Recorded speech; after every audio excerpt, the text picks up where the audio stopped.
बंधुगण सबुबले गोटे कथा मन रखंतु जहाँ आपणक भाग्य नाही ताकू जदि पाइबार आशा रखिबे आउ खोजी बुलिबे तेबे जहाँ आपणक पाखरे अछि ताकू आपण हरई देबे। नमस्कार बंधुगण, आपण मानंकु मोर एही चैनल को स्वागत।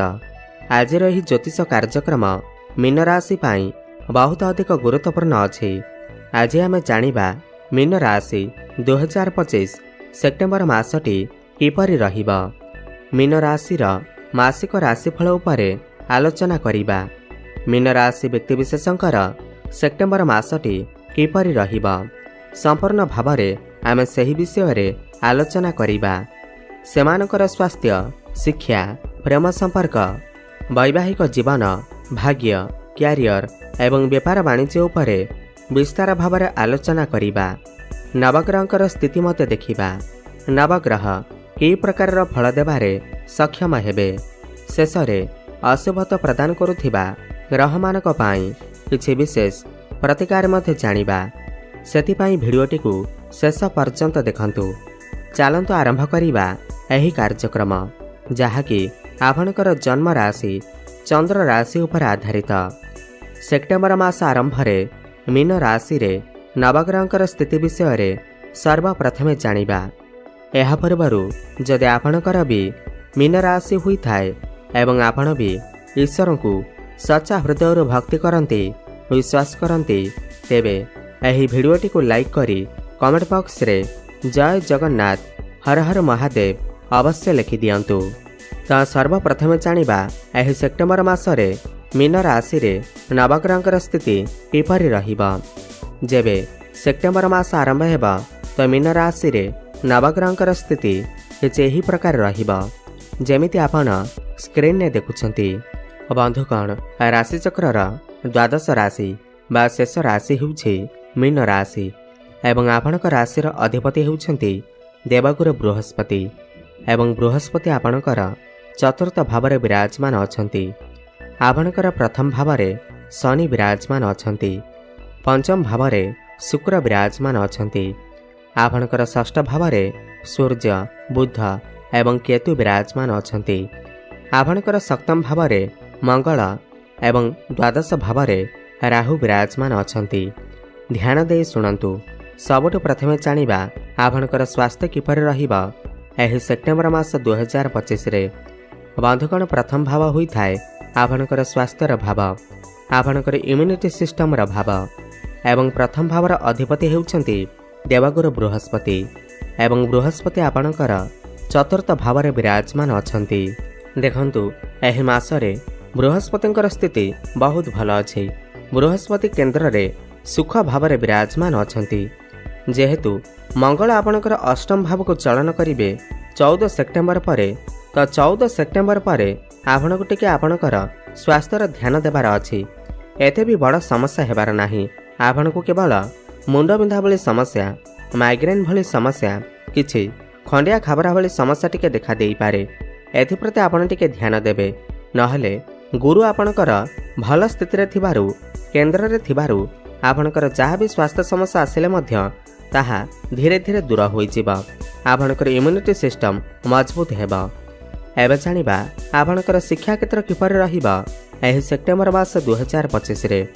बंधुगण पंचम भाव होई थाए आपणकर शिक्षा क्षेत्रर भाव एवं पंचम भावर अधिपति हेउछंती चंद्रमा एवं पंचम भावरे शुक्र विराजमान अछंती। देखंतु विद्यार कारक ग्रह बुध एवं बुद्धिर कारक ग्रह बुध आपणकर षष्ठ रे विराजमान अछंती। किंतु 15 सेप्टेम्बर को बुध आपणकर केन्द्र को सप्तम भाव को चलन करिवे एवं आपणकर लग्न को देखिबे। तो एही मासरे 15 सेप्टेम्बर परे जदि आपण किछि उच्च शिक्षा करबा को चाहुचंती किमा कोनोसी नूतन स्थान रे एडमिशन नेबा को चाहुचंती ताहले 15 सेप्टेम्बर परे करंतु। समय आपणक पाई बहुत भल रहिबा।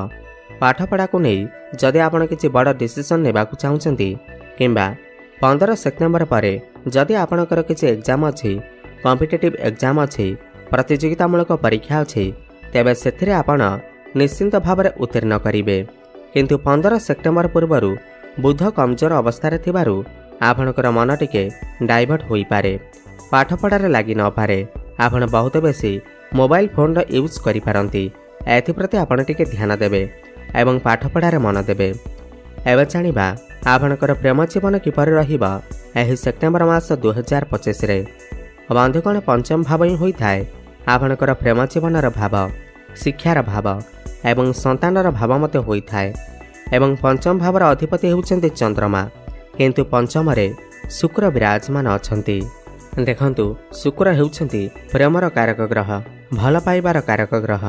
तो प्रेमर कारक ग्रह पंचम भाव विराजमान अछंती, किंतु 15 सेप्टेम्बर को शुक्र आपणकर षष्ठ को चलन करिवे। तो 15 सेप्टेम्बर पूर्व आपणकर प्रेम जीवन बहुत ही भल रहिबा।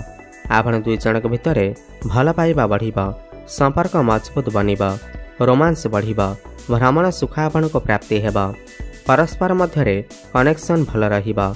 जो मानकर कथावार्ता बंद हो जाइथिला, ब्रेकअप हो जाइथिला, सेमानकर पुणी थरे कथावार्ता होई पारे, प्याचअप होई पारे।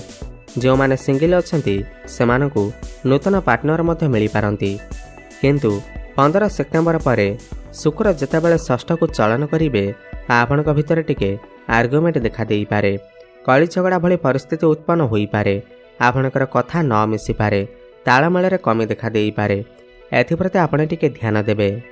एबे जानिबा आपणकर वैवाहिक जीवन किपर रहिबा एही सेप्टेम्बर मास 2025 रे।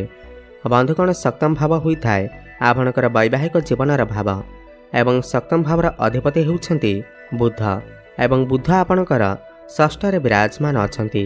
किंतु 15 सेप्टेम्बर को बुध आपणकर सप्तम भाव को माने वैवाहिक जीवनर भाव को चलन करिवे, सो राशि को चलन करिवे।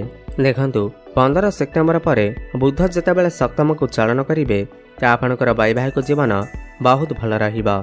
आपण दुई जनक मध्यरे तालमेल ठीक रहिबा। आपण दुई जन मिसी किछि फैमिली प्लानिंग करि पारंती, किछि बड़ डिसीजन नै पारंती। आपणकर लाइफ पार्टनर कर कैरियर रे मध्य ग्रोथ आसीबा। किंतु 15 सेप्टेम्बर पूर्वरु आपणकर वैवाहिक जीवन रे टिके समस्या देखा देई पारे, मन मनांतर देखा देई पारे, काहेकि ना बुध षष्ठ रे विराजमान थिबे।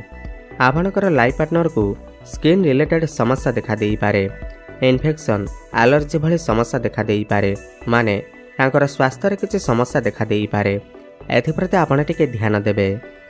एबे जानिबा सबुठार गुरुत्वपूर्ण विषय वस्तु जहाँकि आपणकर भाग्य, कैरियर एवं व्यापार वाणिज्य किपर रहिबा एही सेप्टेम्बर मास 2025 रे। बंधुगण नवम भाव होइथाय आपणकर भाग्यर भाव, दशम भाव होइथाय आपणकर कैरियर भाव। नवम भावर अधिपति हेउछंती मंगल एवं मंगल आपणकर सप्तम भाव रे विराजमान अछंती। बंधुगण देखंतु 14 सेप्टेम्बर पूर्व मंगल आपणकर केन्द्र रे सप्तम भाव रे बहुत भल स्थान रे विराजमान अछंती। किंतु 14 सेप्टेम्बर परे मंगल आपणकर अष्टम भाव को चलन करिवे, तो कमजोर अवस्था को आसीजिबे। तो 14 सेप्टेम्बर पूर्व भाग्य आपणकर बहुत ही अधिक मजबूत अछि। समस्त क्षेत्र रे भाग्य आपणकर साथ देबा। आपण जदि किछि बड़ कार्य आरंभ करने को चाहूँगी, बड़ जिनिसर क्रय करने को चाहूँगी, बड़ इन्वेस्टमेंट करने को चाहूँगी, ताहेले 14 सेप्टेम्बर पूर्व करंतु, भाग्य आपणकर साथ देबा। आपण किछि जो माने शेयर मार्केट, स्टॉक मार्केट एवं ट्रेडिंग रे काम करुछंती, सेमानकु आकस्मिक धन लाभ हेबार मध्य जोग बनुअछि। आपणकर गृह रे कोनोसी शुभ मांगलिक कार्यर आयोजन मध्य होई पारे। आपणको पौत्रिक संपत्ति लाभ प्राप्ति होई पारे। पितांकर साहाय्य सहयोग मध्य आपणको प्राप्ति हेबा। किंतु 14 सेप्टेम्बर परे मंगल आपणकर अष्टम को चलन करिले आपणकर भाग्य टिके कमजोरी देखा जिबाको मिलिबा। जो कार्य गोटे दिन रे हेबा कथा सही कार्य 5 दिन रे हेबा। 14 सेप्टेम्बर पूर्व आपण किछि भूमि, प्रॉपर्टी, नूतन जमी, नूतन गृह इत्यादि निर्माण करि पारंती, किमा नूतन जानवाहन इत्यादि क्रय करि पारंती। कैरियर कथा बा जदि कैरियर भावर अधिपति होउछंती बृहस्पति एवं बृहस्पति आपणकर चतुर्थ भावर बसी आपणकर कैरियर भाव को दृष्टि देउछंती। एही मासरे आपणकर कैरियर बहुत ही अधिक भल अछि। कैरियर रे आपण बहुत अधिक उन्नति करिवे। आपण जति पूर्वरु चाकरी करिसेंती ताहेले प्रमोशन हेबार मध्य जोग बनुअछि। जो माने बेरोजगार अछंती, जो मानक पाखरे कोनोसी भी चाकरी बाकरी नाही, तो सेमानकु नूतन चाकरी मध्य प्राप्ति होई पारे। आपण चेष्टा जारी रखंतु, आपनको सफलता अवश्य प्राप्ति हेब। आपणकर प्रमोशन हेबा सहित कौनसी एमएनसी कंपनी जॉब ऑफर मध्य आसी पारे। आपण आपणकर काम कार्य को नहीं विदेश यात्रा मध्य करि पारंती। समाज रे आपणकर लोकप्रियता बढ़िब, मान प्रतिष्ठा बढ़िब। आपणक पाखकु नुआ नुआ काम आसी पारे। आपण समस्त टार्गेट को अचीव करिबारे सफलता हासिल करिवे। व्यापार वाणिज्यर कथा बा जदि 14 सेप्टेम्बर परे बुध जेतेबेले सप्तम भाव को आसीबे तो आपणकर व्यापार वाणिज्य खाली भल नुहे बरम बहुत ही उत्तम रहिब। आपण किछि नूतन व्यापार आरंभ करि पारंती। आपणकर ग्राहक बढ़ी पारंती, क्लाएंट बढ़ी पारंती। आपण किछि पार्टनरशिप रे व्यापार वाणिज्य करि पारंती।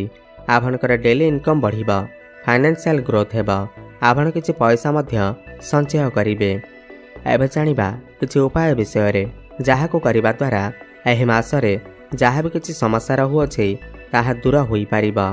सर्वप्रथमे तो आपण गुरुंकर बीजमंत्रर जप अवश्य करंतु। ओम ग्राम ग्रीम ग्रोम सह गुरवे नमः 108 थर प्रत्येक दिन जप करंतु, शुभफल प्राप्ति हेब। प्रत्येक गुरुवार दिन ब्राह्मण मानकु हलदिया जिनिसर दान करंतु एवं प्रत्येक दिन हनुमान चालीसार पाठ करंतु। सूर्य को जलार्घ्य अर्पण करंतु। शुभफल प्राप्ति हेबा सहित आपणकर भाग्य रे उन्नति आसीब। धन्यवाद।